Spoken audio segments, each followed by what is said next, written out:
Good morning, good afternoon, good evening, wherever you are and wherever you're going. Welcome back again to another episode of the Dierks and Denver Podcast. It is Monday, February 22nd, 2021. We're recording this at approximately 10:30 a.m.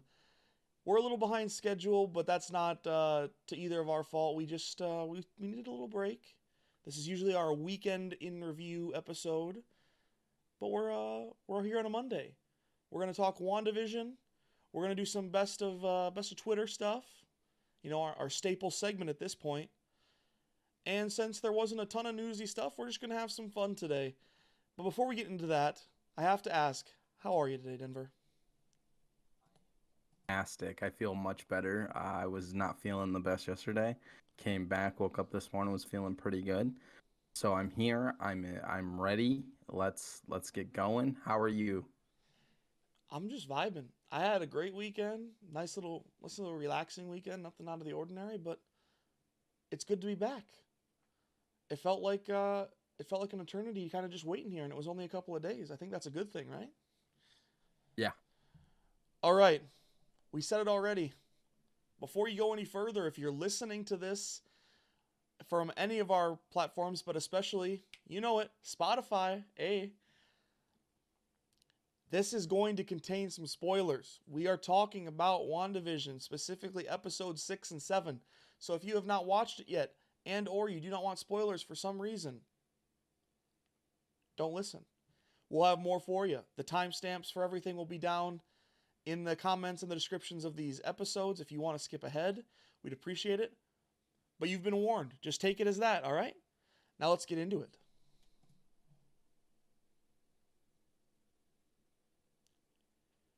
Denver, Wow. episode Yeah. 6 and 7. Go ahead and take Both it just away. wow episodes. So six, man. That's coming off the heater of Evan Peters coming in as um, Quicksilver. Sorry, I blanked there. But it's not really him, and there's some little details you miss. One thing that struck me of episode 6 was this exchange when Wanda and Quicksilver are in the street, right? And they're talking, the kids are trick-or-treating or whatever. And he goes, "Run, you demon spawn," because those kids are Mephisto's kids in comics. They're legitimately demon spawn. I still think Quicksilver's Mephisto. Um, Episode 6 was crazy though. She expanded the hex. I wasn't prepared for that one. I also enjoyed Vision's kind of like creep around figuring out what is going on. I have a tweet in Tweets of the Week that represent that in a meme, and it's fantastic. So episode 6 was very like boom. Wanda goes insane. Quicksilver's a dick. I just be honest here. He's not Quicksilver to anyone who thinks he's Quicksilver. He's not Quicksilver. But episode 6 was really, really good. How did you feel on episode 6? Yeah, there was a lot of interesting things. Obviously, that was the first meaningful look we got at the new Quicksilver, if you want to deem him that, I suppose. And instantly, it's very odd. You can tell right when he uh, enters, the storyline right there at the tail end of episode 5, that Wanda's like, well, what the fuck? Yeah. And then I think the really telling moment was right kind of after the instance you pointed out where they were in the street, when they were in the town square for the all town party, whatever it was called. That's not the important detail, but when he says something about you can't like bring back your dead husband or something to that effect, and she just like goes ape shit on him in front of everybody. That was, you can tell right there that she's acutely aware that something is very not right, and she kind of like, it's one of those things that she knows but she can't prove really. So like she's stuck at that point because she can't just like, obliterate her children's uncle right in front of them, and you know, it's just kind of weird. It was a very very interesting episode because on the other side of it, like you mentioned, the like Vision playing detective was really funny. And Yeah, I thought then that was a good concept. right at the end of it was where he tried to escape the hex, correct? Yes. That was that, yeah. And just that whole scene is wild. We don't need to dive too far into that, but that whole scene that kind of transitions episode 6 to 7 is just crazy. And when you one thing but to end 6 that was really like eye catching to me, just to finish up episode 6, was Quicksilver, or Pietro, whatever you want to call him. He knows that this is not a real reality. He knows. He goes, "How did you bring all these kids here? Like there were no Yeah. kids here from episodes 1 through 5. Like what is going on?" Well, and that's So something that, if he's you recall, Vision pointed that out in one of the earliest episodes. It was right as he kind of was like, I forget if it was before or after he talked to Norm, and kind of got the information that things aren't all right and this is kind of a messed up world. Was he yeah. was like, how are there no children in Westview? And so that It kind of thread comes around again. The way they've tied things together is pretty masterful in my opinion. long-term storytelling, and people didn't have the patience. I have talked to so many people just in my little town who say the first 2 episodes I couldn't do because they were weird and silly and it didn't make sense. But if you can, like, long term, that build, and then you get to episode 7, right? And that's just she has this like Modern Family Office episode, which I thought was great. The intro was fantastic to The Office. The little piano, I thought that was great. But like the tweet on the screen is, "I can't fix this." Like she is now like, I don't know what to do. I don't know what's going on. I also love the Darcy and Vision, like kind of connecting the dots of That what was Vision's life was like. hilarious. The Darcy and Vision, even though it's fairly short lived in this episode, if we're fully transitioned to episode 7 now, their interaction is fairly short lived, but it feels like much longer than it is, and in a good way, in my opinion. Like it was just Yes, it was yes. so such a like a nice little tidbit of comedic relief, and they're so I just my favorite opposing like styles. Yeah. My favorite part about the whole segment was when he finally gets so annoyed that he can't go to his wife. He's like, "What am I doing here? I can fly," and Yeah. then just flies out of the thing. That It was was so so funny. good. He just transcends. He's like, I forgot that I'm a freaking superhero. Yeah, and I thought that was great. I also find it really interesting that she is kind of losing what control she has over that. So I think 2 really big things happen in this episode. Monica Rambeau becomes what in comics is her superhero, and her name is Photon. Okay, so that happens in this episode, which is really interesting to see because she and Captain Marvel are like that, even though it doesn't seem like it right now. But Photon is like here. She's pretty powerful. Like that's insane. She can like travel through stuff, and she's not like Wanda can has like a really strong power, but there's this vibe to Monica's character that just perceives as a strong character. So that's going to be really interesting. If I don't think you know who Photon is. I didn't know who Photon was until about 6 months ago when people were like, here's who Monica Rambeau is and all that shit. And I was like, oh, that's kind of cool. Yeah, you're way more into that kind of back end stuff than I am. I enjoy just taking it as it comes. Yeah, so that's the one thing that you can take it as it comes. And then at the very end of the episode, like fucking I truly believe Agatha ate those kids. Because if you look back at the episode, she's like, I think I've ate a kid or two. Or like I've eaten a kid or two, something along that lines. Yeah, that was And wild. Obviously, you've been on this hype train that Agnes was like big evil from the beginning, and like anyone who watches it kind of gets that vibe. I feel like if you don't get that vibe, you're kind of maybe you're a little slow on it, but we don't judge over here, right? But no, it's no, been never. very evident to me from the beginning that even though she presents as very innocent and just kind of kooky, it's yeah, there's some very scary undertones there, I'm gonna say. Yeah, And we and her finally little figured that musical out. Yeah. number, the little musical number she does to like introduce that she's been like a villain all along, cracked me up too.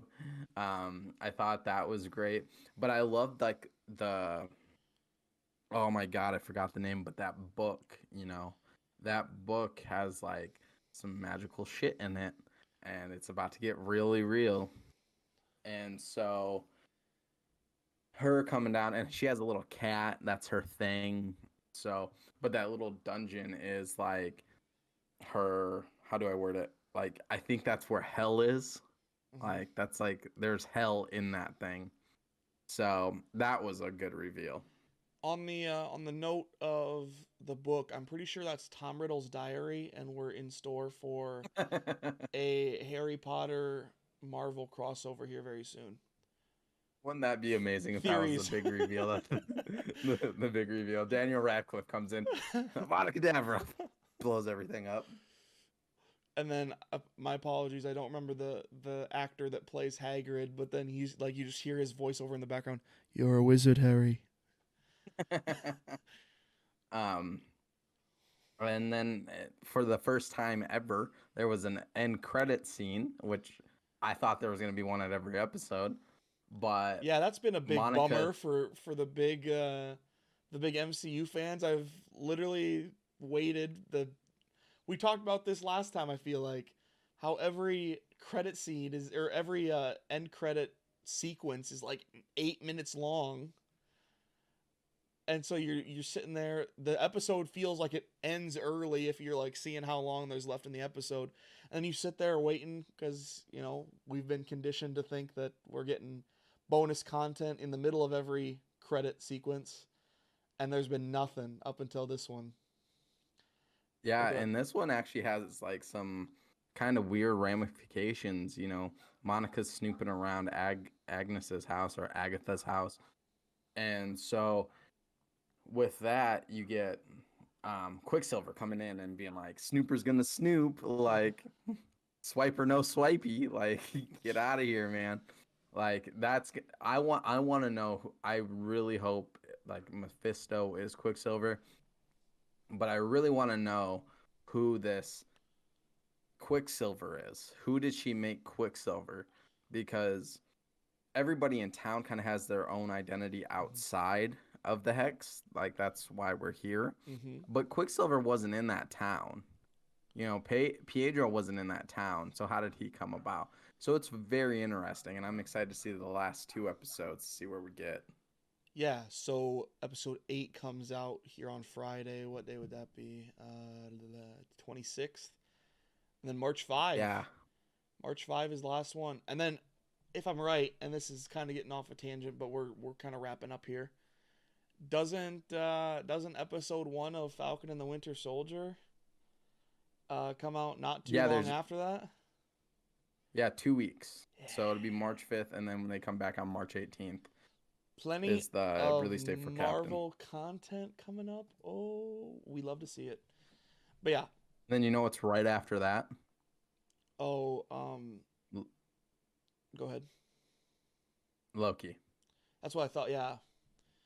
And Loki's gonna be a big, big thing because we'll get into it there. That'll be a tangent for another day. Yeah. But he deals a lot with like interdimensional stuff now, and it's gonna be so cool. That and Loki's one of like, I mean, he has like a cult following. I feel like in the MCU, but he's one of the like lesser heralded characters. His characters are very, I mean, they're kind of very easy to hate if you like the quote unquote good guys, but I'm excited for that one too because I think he adds a lot to the MCU. So I'm glad that He's like a gets his own. staple at this point. Oh, You yeah. know, he's a staple. You know, he's in everything, and he brings things in. But We're getting too anyway, far that off was topic. Yeah, yep. that was fun. WandaVision episode 8 and 9. We'll do the recap of those in 2 weeks. You better believe it. We'll probably be back to our normal Saturday schedule at that point. But for now, again, if you made it this far, stick around. We're going to go into some best of Twitter. Also, while we're getting into the best of Twitter, I want to thank you guys. If you're watching on YouTube, please hit the subscribe button. If you're listening to us in a podcast form, please hit us up on Spotify. And if you're here right now, thank you. Yeah, no matter where you're hearing us or watching us at, subscribe, follow the feed in whatever form that takes on your platform. We would really appreciate it. We're out here trying to have some fun. And again, I think we've said it every episode like a billion times, but we're just trying to drive it home. We want this to be fun for everybody involved. We don't pretend to be experts on any one thing. We're just out here talking about stuff that we would normally talk about in a kind of a one-on-one private format, but screw it. Might as well try to enjoy it with somebody else, right? All right. I hate your company. Oh, that was rude. We'll throw hands after this, you can be sure. Denver might not appear on the episodes from here on out. We'll have to rebrand the podcast again. Oh, no, I'm sorry. All right. Best of Twitter. Edition number 3, right? Yes. This is our third episode? I think so, yeah. I think it is. All right. That's not up on the screen yet, so give it 1 second before you start to explain. We're throwing it over right now. So this is Vision finally putting shit together. I saw this meme. I love this meme in general, but the fact that they put Vision here and you see all the lines and the dots and all this like cracked out conspiracy stuff about his life outside of the Hex. He's like, so Wanda killed me, huh? Until Thanos brought you back to life and like ripped out your soul and she had to watch it again. He's like, oh, gotcha. That explains a lot. Like, you just see all these things. So it cracked me up. That was one of my favorite tweets I saw this week. I didn't mention it during the WandaVision segment, but I will say I'm waiting for the moment where Vision has his, like, aha moment and, like, actually remembers what the heck happened. I really want that to happen. Because I think that's, Death like, scene. Yeah. I think that... I think that... needs to happen for him to be the hero. Yep. Yeah. But anyway, I digress. Moving on. More Marvel content, baby. This is a tweet from Barstool Sports. This Endgame alternate ending rules. I hope everyone saw this, but if you didn't, I'll play the video. This is just perfect.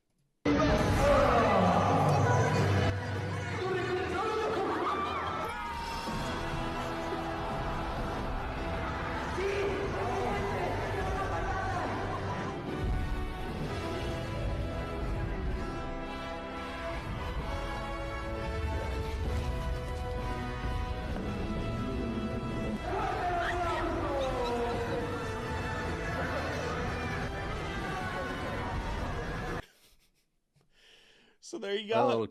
You got some sort of appearance for whether it's a birthday party or some sort of, anyway, it's a kids event with Spider-Man, Captain America, Iron Man, and Thanos. And Thanos is being taken down by the Avengers, and one of the kids just RKO out of nowhere. And then all the kids started ganging up on him. It was so funny. Okay, outside of the kids, can someone explain to me why Batman is here? Batman is laying on top of Thanos at this point for our viewers. Like, that's Batman beating up Thanos and Captain America.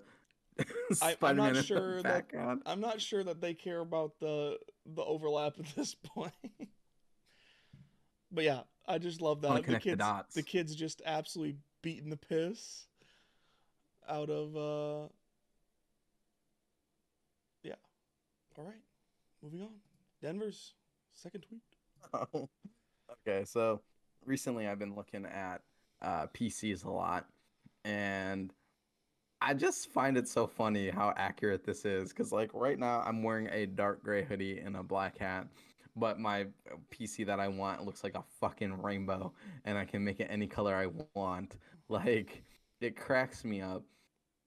Girls are always like Brittany, my girlfriend, she'll always tell me that I need to wear like colors sometimes, and she'll be like, "You should wear this. It looks good on you." And I'm just like, "Nah, let's wear like black. Let's wear gray. Let's wear white. All things that can go together all of the time."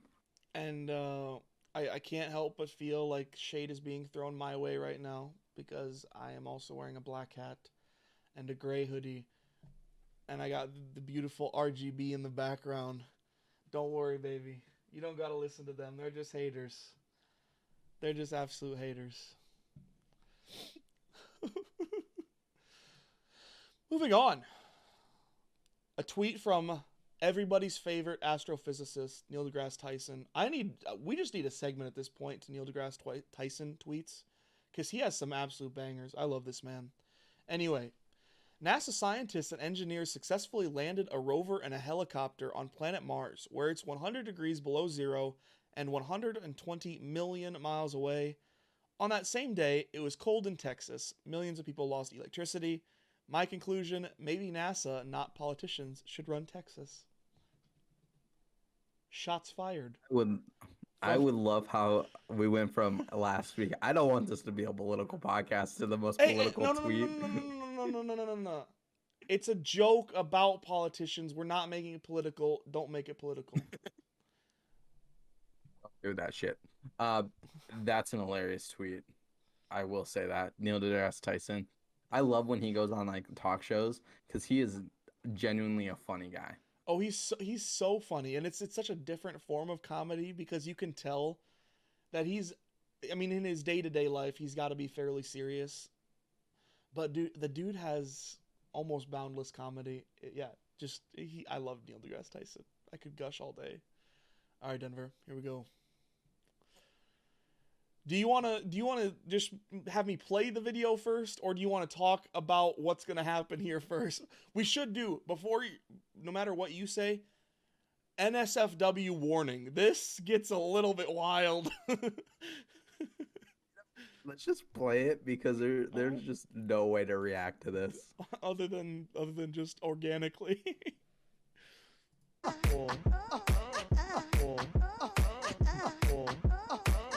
Let me in, I'm trying to fuck. Let me in, I'm trying to fuck. Let me in, I'm trying to fuck now. I said, let me in.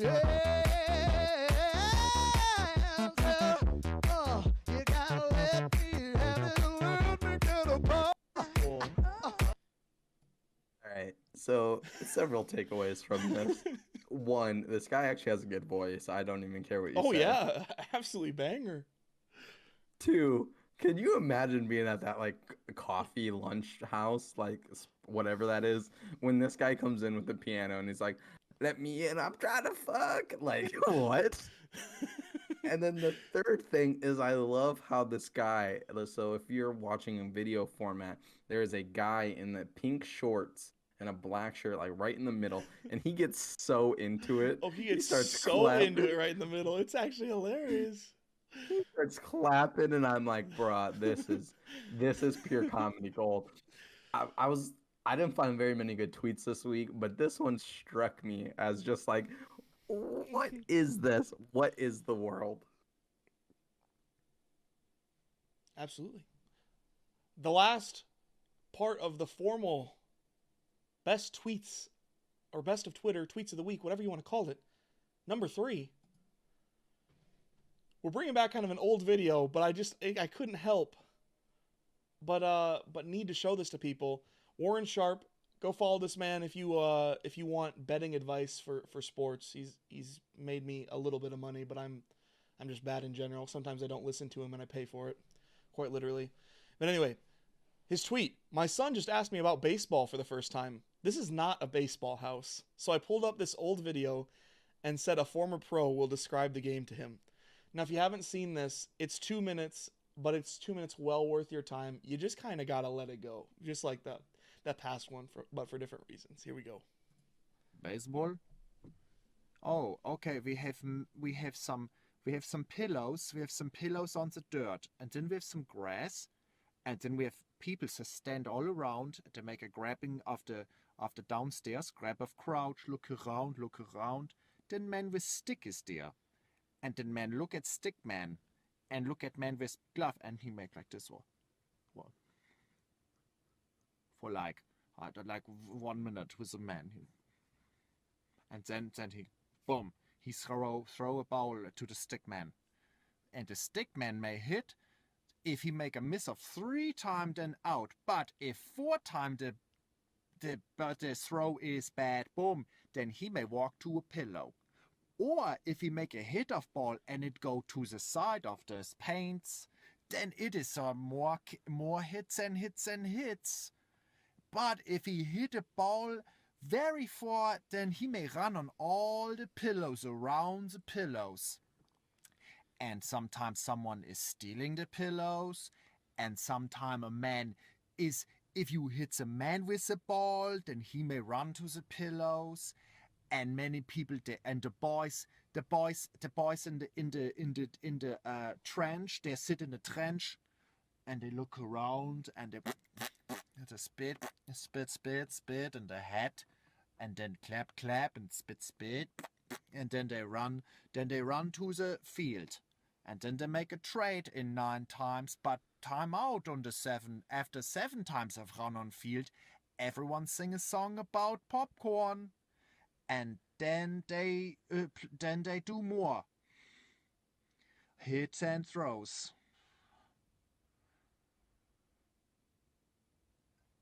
What? Yeah, I've never seen that video. You haven't? But Oh that- my lord, your life is Never. instantly better for the last 2 minutes then. But I love that comedian so much. He is genuinely one of the funniest dudes. I can't remember his name right now, but that was hilarious to me because I hate baseball. But that makes me want to go watch baseball and try to understand why people are stealing pillows. Yeah, I don't know. Just obviously, again, this is a recycled video. It's been out for a while. I've seen it several times, but I wanted to share it here because it just felt too fitting to have a comedy sports video in tweet form on this podcast. It just fit, you know? And that's it for this part of the podcast. Tweets of the week, number 3. We'll be back next week. It's a thing. You can't get away from it at this point. And we throw it back to the main screen. All right, Denver. We're trying something a little bit new, a little bit interesting, kind of on the fly this week. We're gonna do something that the name of it's not very original. We're gonna do rants and raves. You know, everyone has their rants and their raves, right? And it's just things that we saw this week or were consumers of this week that the other probably didn't, but we want to talk about it a little bit in short form. And you can go ahead and start. Okay, one of my first things I want to talk about is WWE. If you've listened to this podcast before, I say I'm a huge pro wrestling guy. This weekend was Elimination Chamber, and there were 4 matches on this card, and they all kind of sucked besides one, okay? But the main thing is The Miz is the world champion. What? Why? Huh? Who decides that is the right move for the creative direction of a poor company already? I don't understand it. It kind of upsets me to the point where I'm like, is this even worth watching on a weekly basis? So that grinds my gears Why can't you just like do logic? Like we talked about long-term storytelling in WandaVision. Why can't you do that in WWE? That's what grinds my gears this week. I love it. Anyone who doesn't know Denver should definitely just listen to everything this man has to say on wrestling if you are also a wrestling fan but don't know him. He knows shit that he probably shouldn't even know. Like, he knows shit about wrestling from before he was born. And just it's actually kind of gross how much he knows. I mean, I guess I'm that same way about other sports, but Hey, I take a kind of an insult to that. I don't know if that was a compliment. No, it or was meant to not. be it was meant to be a compliment, I promise. Okay. We both have this affliction where we just can't escape having to know everything there is to know about certain things. On my side, one thing that I watched this weekend that I was a big fan of was the Michigan-Ohio State basketball game yesterday afternoon. Now, for those who may not follow college basketball, Michigan was 15-1 heading into yesterday. They're the number 3 team in the country. Ohio State's 18-4 and the number 4 team in the country. And they played yesterday for the first time this season in Columbus. And that, I mean, you're going to be hard-pressed to find a better game than that at the college level. And it honestly, at times, it felt like an NBA game to me. The elite shot making, the just excellent team basketball and everything. If you haven't seen the game, at the very least, do yourself a favor and go watch the highlight videos that you can find all over the internet on it, right? Or if you can somehow find somebody who recorded the game on their DVR and then uploaded it illegally to YouTube. I'm not saying that I condone the illegal uploading of things to YouTube, but if you can take advantage of it and go watch it, I think you should. Game of the year, in my opinion. I have a short little tweet here that kind of encapsulates the game. Could have maybe gone in tweets of the week, but it's a good little office meme. It's Ohio State and Michigan fans watching all these lead changes. Snip, snap, snip, snap, snip, snap. I did. You've no idea the physical toll. Snip. So I lost count because I don't think they threw it up on the screen again. But at the I think it was the under 8 timeout of the second half, there had been 11 ties and 18 lead changes in the game up to that point. And there was definitely a couple more lead changes there down the stretch before Michigan put it away. But I'm telling you, if you're a fan of good sports in general, go find a way to watch this game, at least the highlights. Denver, you got anything else? What do you want to rant and rave about? I want to rant and rave about the Nets and the Clippers game for 2 reasons. One, there was a foul at the end of the game that was an offensive foul on Kawhi Leonard. He pushed off, but James Harden flopped, all right? These Nets and Clippers fans thinking they're going to come out and beat the Lakers when they're healthy. Get the hell out of here. The Clippers couldn't get past the Nuggets. I don't think they're getting past the Jazz right now. And the Nets are the worst defensive team in the league. The worst. And when they played last week, it was on a Thursday, right? We did the podcast right afterwards, watched the game. The Lakers are not healthy. AD is going to be out until after the All-Star break. But all of you Nets and fucking Clippers fans can go fly a kite, okay? You're not as good as you think you are.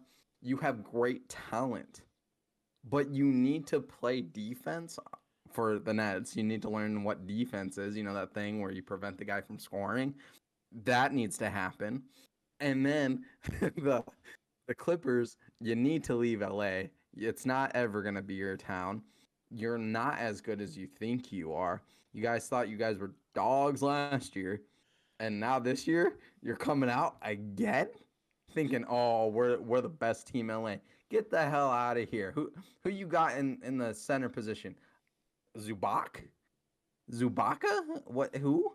You have Ibaka? Great. Get out of here. I'm sick of listening to the same damn crap. When playoff time comes around, call me. Tell me what happens to the Nets. No, I'm just so sick of these Clippers and Nets. Even my mic's like, bro, I know, like, shut the fuck up. Like, they're not as good as they think they are. KD's a great talent, but come on, you're playing with like the most pretentious two all-stars in the whole league. Like, get out of here, man.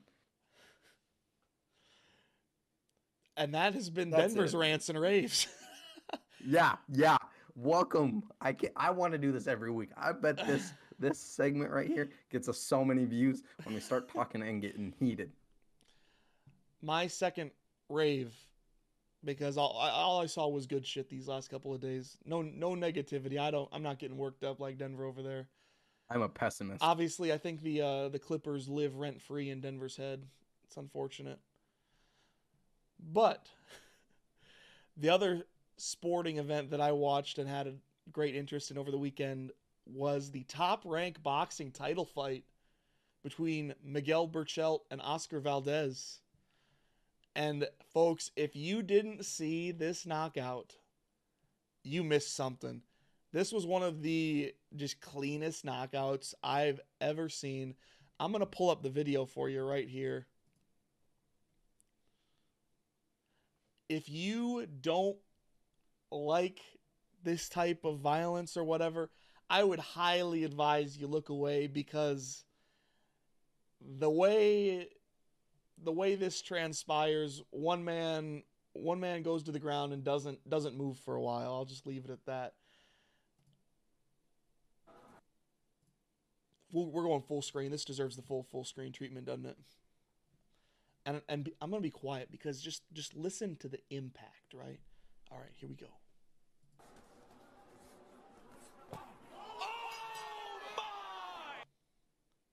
We're going to turn that up. Sounds like a cartoon.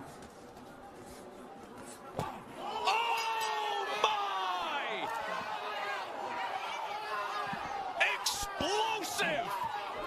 Cap it, folks! So Oscar Valdez knocked out Miguel Berchelt in the 10th round with, just a clean left hook. And you heard it right there. That was contact at its finest. And I don't know, I was really into this fight. I was watching it with my old man, and it was just an incredible fight overall, in my opinion. And it ended like that. Oh, I need more of that in my life. More of that content. I'm just happy you called your dad an old man. Yeah, Dale, if you're watching this, I love you. I promise that I didn't mean it. You're a very young man. You're old, man. Whoa. And that's going to do it for the Rants and Raves section. And it's also the end of the audio-only podcast as a whole this week. We are going to have some video reaction content that's uploaded to YouTube only. So if you want to catch that and you're an audio listener, go over to our YouTube channel.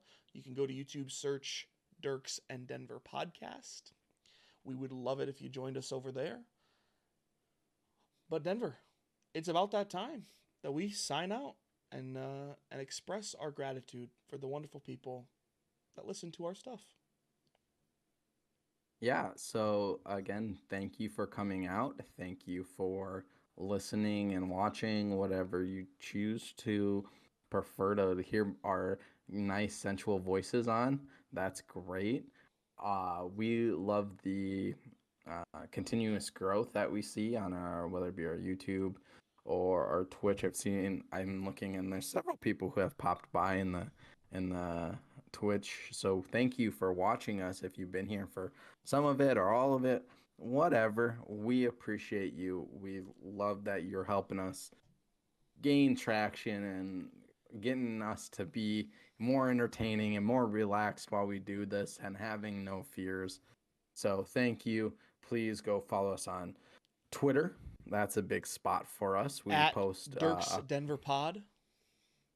We post constant updates on like videos going live to YouTube or videos you haven't seen of us. I think I'm going to suggest something to Dierks after this podcast, and we'll talk more about that. Our YouTube page, that's where you get all of our great content. And Spotify, the greatness of Spotify has arrived to the Dierks and Denver podcast, and we're grateful to have Spotify on our side. So please go listen to us there. We love it there. So yeah, that is my thank you. That is our please go follow all of our stuff. Yeah. Yeah, and if audio only, we're not only on Spotify. We just, we're big Spotify boys over here. We love that we're able to be on our favorite platform. You can also find us on Anchor, Breaker, Google Podcast, Pocket Casts, and Radio Public. So if you're coming from there or are interested in our content in the audio only format and use one of those as your main source of consumption, please follow us over there. We would love you for that. I didn't even know we were on half of those. So that's great. Follow us wherever. Thank you. Absolutely. And folks, wherever you are, wherever you're going, we appreciate you. We're always going to appreciate you. Until next time, take it easy. This has been the Dierks and Denver Podcast, and we're signing out.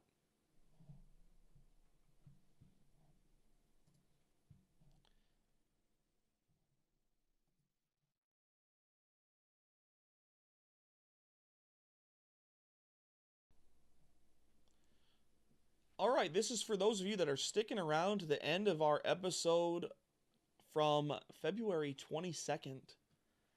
This is a video reacts little segment that we're going to make YouTube exclusives. We've done a couple of these already, maybe only one actually.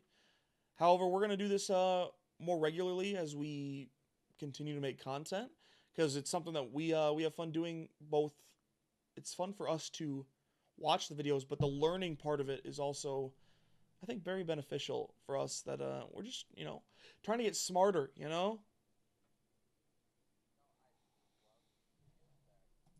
Knowledge, because we love useless facts. And so with this, it's entertaining for us. I hope it's entertaining for you guys, our viewers. We're happy to have you come to this YouTube exclusive thing that we're doing. So thank you. And that's the perfect point. We're just going to jump right into it today. Another sports video. You might have saw our last one. If you didn't, I would encourage you to go check it out. It was about the 8 unbelievable charts that will change the way you see the NBA today. And that was a really wild video. Different channel we're getting stuff from today. However, equally interesting stuff. I've seen these guys before. I don't think Denver has, so it should be very, very, very interesting for him. And hopefully very, very interesting for you. And with that, we're going to get right into it. Throw it over to the video. Hey, share your screen. Yes, sir. I thought I was. There we go. Now I am again. How about now? Can you see it? Yep. Already bet. Here we go. So Alex, I've been doing Chart Party for a couple years now, right? At least. Yeah, it's fun. I like doing it. One thing, I was remiss in not saying it before. This channel right here, Secret Base on YouTube, they are going to be the source of much of our content. I anticipate going forward. Go subscribe to them, give them likes on the videos. This is obviously not our original content, so we could not be doing this without them. We appreciate what they're doing. So go give them some love, all right, too? If you enjoy this, you, by default, then have to go enjoy their content, all right? At least go give them the like and the view. It's the least we can do, because we're not stealing, but enjoying their content with you guys, all right? Back to it. It's a good show. I was thinking, what if we changed it and made it different and worse and not as good? That's the name of the game to me. Welcome to Dorktown. So Alex, we're here to talk about Shaquille O'Neal. I understand that you did some research on Mr. O'Neal. So we all know that Shaq had his difficulties from the free throw line. Of course. One of the worst free throw shooters who ever lived. As bad as anyone up there. Mhm. But what if instead of just being like a bad free throw shooter, we made it so that he was literally incapable of making even a single one throughout his entire career? Right. So he basically just takes it and heaves it overhead with both hands. He just and chucks just it at the backboard. Yes. Yep. I re-simulated his entire career and saw what would happen if he'd missed every single one of his 11,252 free throws. So what the experiment entailed was taking each game that they won by more than the amount of free throws he made. Sure. So you can assume he missed them all and they still would have won? Yeah, so the Or- margin of victory was greater than the number of free throws he missed. Exactly. Yeah, yeah.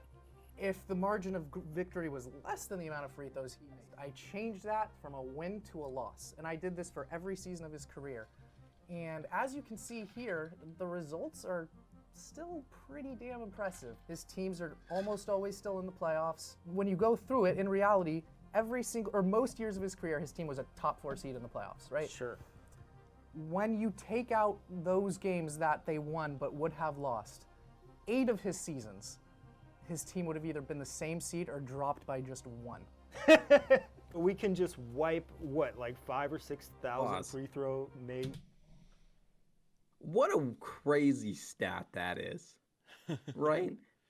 His team would have still made the playoffs. Like, that just tells you how good Shaq was. I mean, you think about it, and if he attempted 11,000 and was only about a 50% free throw shooter, means he only made about 5,500, which is still a fuckload of free throws, don't get me wrong. But how many of those did he make per game over his NBA career? If you do that math, I mean, you would expect, when you really minimize it and look at it on a per game basis, you probably would expect something like this where there's not a ton of change. Because realistically, he's one player that didn't make that many free throws to begin with. You know what I mean? Yeah. But I understand your point. Absolutely insane. I really like the concept for this. Let's go. Let's keep going. Like makes off the board. Yeah, almost 6,000 free throws. And they still go to the playoffs pretty much every time. Pretty much every year and pretty much keep the same seed in most seasons. So Amazing. That's beautiful. I am very confident that if you gave me 6 months to become a even 65% free throw shooter, I'm pretty sure I can do it. and you have not already spent your entire lifetime practicing. Exactly. And you're still going to get there. After his Magic tenure, right, he moves on to the Lakers. Those first 2 years with the Lakers, you're talking about a teenage Kobe was like the seventh man. His top sidekick was probably Eddie Jones, right? Sure. Still drags the Lakers to strong seasons with missing every free throw. Except for 2001. 2001, they were the 2 seed. They went 15-1 in the playoffs, won the championship. Sure. They did rely on his free throws a little bit that season. They would have missed the playoff if, they lost all the games that he would have missed his free throws. And so that's team success. Sure. So what would his personal statistical legacy have looked like if he misses all these free throws? One thing that they touched on there, and I don't want it to go unnoticed, how can you be a professional basketball player and not be at least a passable free throw shooter? This has always bugged me. Yeah, I agree with you. Like, it's the easiest shot and almost guaranteed besides a layup. It's Like not a that wide long. open layup. It's 15 feet. You can get the ball 15 feet, and nobody's guarding you. But somehow, I gotta believe it's somewhat psychological at that point. It's not a physical thing, but at the same point, these men are paid to play the basketball game. Like, the psychological aspect exists, of course, but like, how? There's dudes that shoot sub 60. I'm thinking you should be at least 60-65%. That's like bare minimum. I should say you need to shoot 70. Like, if you can't make 7 out of 10 free throws and you're a professional basketball player, you need to spend like an entire offseason learning how to like shoot free throws. Like I'm a huge Lakers guy and LeBron's on our team. LeBron, statistically, when he ends his career, is going to be the best basketball player of all time, statistically. But the man can't shoot a free throw to save his damn life. Can we go on a quick tangent with that? Did you see the comment LeBron made, I think it was this offseason, about how if he wanted to be a 90+% free throw shooter, he would be? Yep. That's complete fucking bullshit. Excuse me.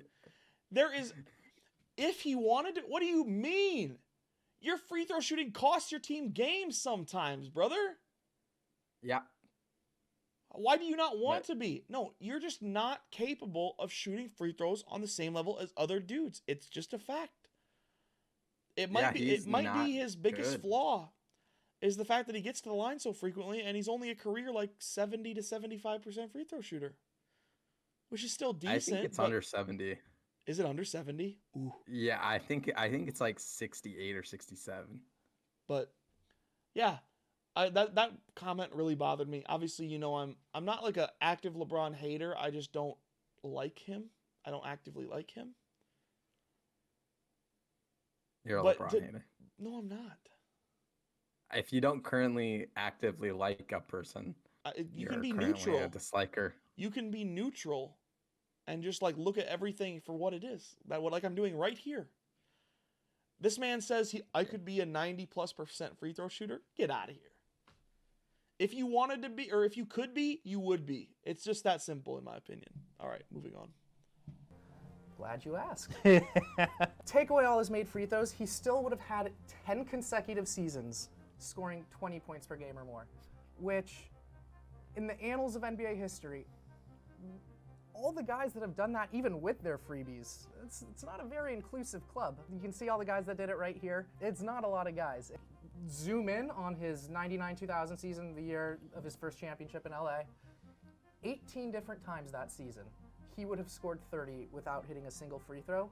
Tim Duncan and Kevin Garnett, who I feel like most reasonable people would consider the other best big men of that entire era. Of course.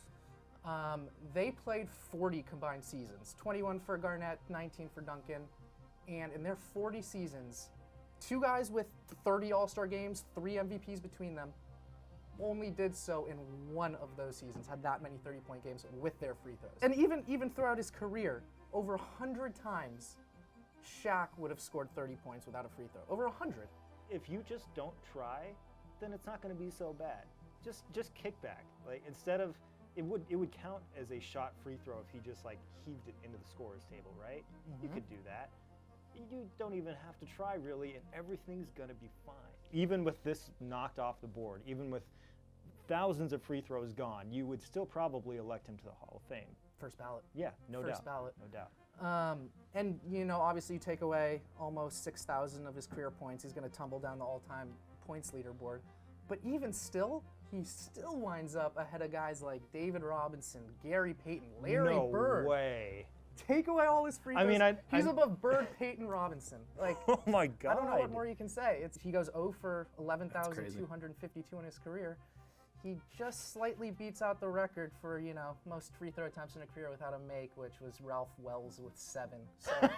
So we got a new record holder there. If you were a Ralph and you played in the NBA, you retired in 1977, and you went into real estate and you lost everything. Wiggum just missed out.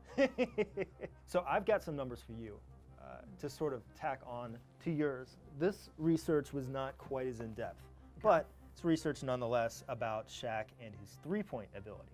You thought that his free throw percentage was bad, but his three-point percentage also very bad. For example's sake, let's take Steph Curry, one of the most prolific three-point shooters in the history of the NBA.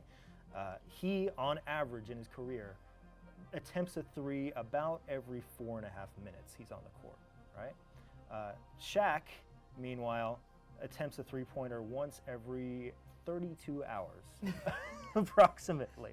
He has spent a total of 29 days of his life on an NBA court while the game was in action. That's a lot of time. 41,918 minutes. He's attempted 22 three-pointers.